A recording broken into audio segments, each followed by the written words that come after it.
आज मैंने पूरे सामर्थ्य से पितामह का सामना किया, परंतु उन्हें परास्त करने में असफल रहा।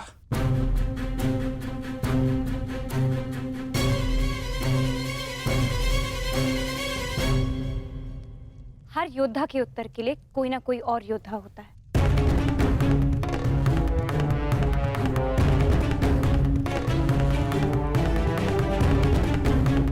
केशव, आप ही तो कहते हैं ना कि कभी कभी भाग्य स्वयं चलकर हमारे पास आता है, किंतु शिखंडिनी अब तक क्यों नहीं आई? उसे इतना समय क्यों लग रहा है केशव?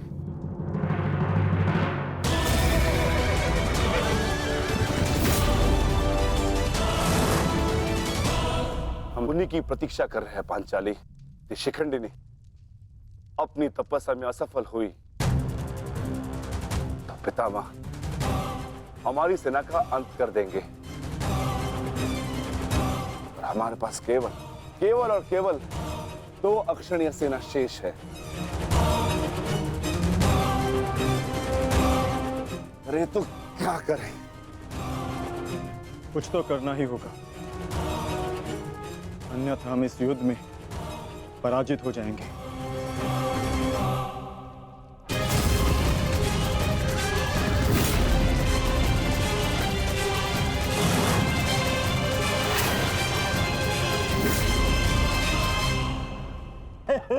विजय हमारी हुई आज फिर से।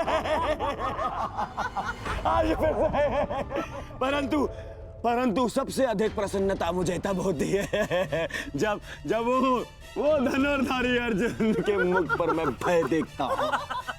केवल 2 अक्षुणी सेना शेष बची है उन पांडवों के पास, और शीघ्र ही वो 2 अक्षुणी सेना भी समाप्त हो जाएगी। अंत हो जाएगा उनकी सेना का और उन पांडवों का।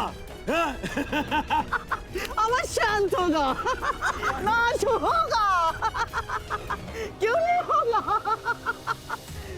परंतु खेद है अंगराज, आप इस युद्ध में लड़ नहीं पाएंगे, क्योंकि महामहिम जिस वेग से पांडवों की सेना को नष्ट कर रहे हैं, उससे तो ऐसा प्रतीत होता है कि ये युद्ध कल ही समाप्त हो जाएगा। गांधार नरेश, युद्ध अभी तक समाप्त नहीं हुआ है। मैंने आप सबसे पहले भी कहा था कि विजय से पूर्व उत्सव मनाना उचित नहीं है।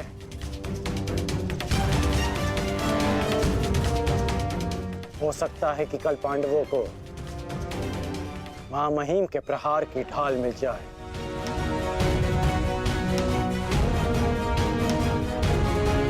इस युद्ध में कुछ भी संभव है।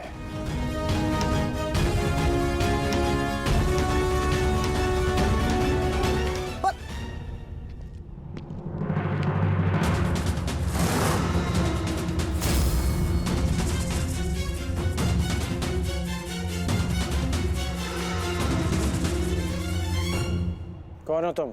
मैं इस युद्ध का अंत हूं।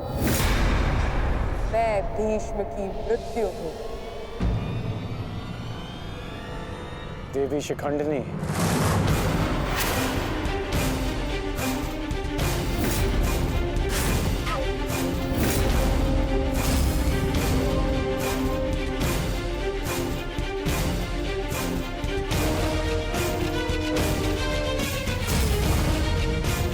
देवी नहीं देव, स्त्री नहीं पुरुष, शिखंडिनी नहीं।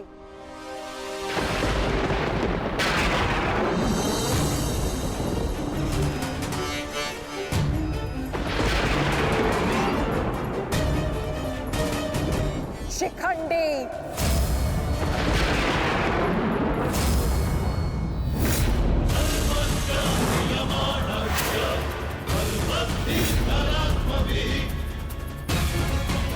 ये मैं हूँ, और कल मेरे उस वचन की पूर्ति होगी जो मैंने पांचाल युद्ध में तुम्हें दिया था अंगराज। एक दिन ऐसा आएगा अंगराज जब भीष्म मेरे सामने खड़ा होगा, और वहां ना तुम उसकी रक्षा कर सकोगे ना तुम्हारा ब्रह्मास्त्र। स्मरण रखना, एक महायुद्ध होगा, महाविनाश होगा, और उस विनाश को तुम भी नहीं रोक पाओगे।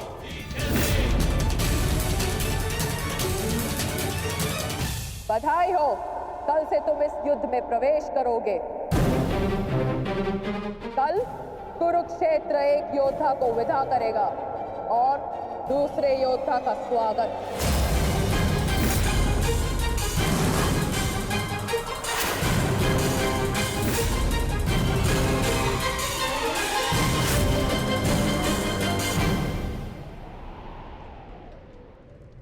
जो भी होता है केवल समय के अनुसार होता है और उचित समय आने को है। हमें केवल धैर्य रखना है जब तक उचित समय नहीं आ जाता। शिखंडिनी कुरुक्षेत्र पहुंच चुकी है।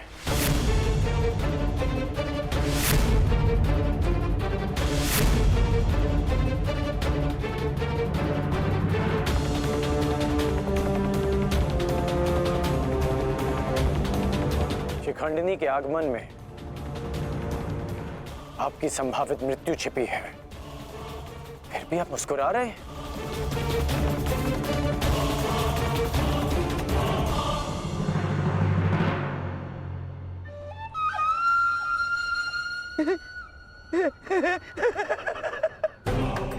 अब समझ आया महामहिम कि आप मुस्कुरा क्यों रहे हैं।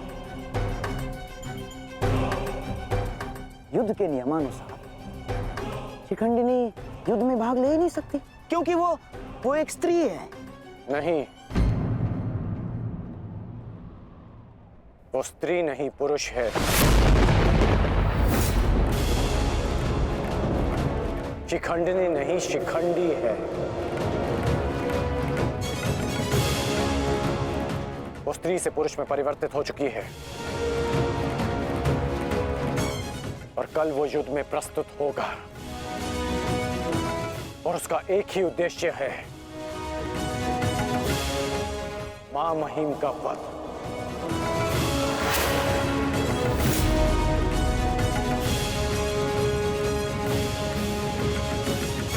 हाँ, एक स्त्री अपने प्रतिशोध की आग के चलते पुरुष बन गई।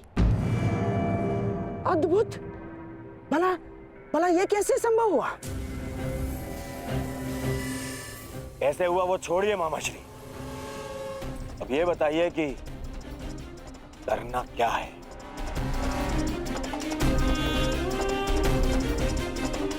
चिंता ना करो मेरे होने वाले सम्राट। तुम्हारा ये मामा इसका भी कोई ना कोई उपाय अवश्य ढूंढ लेगा।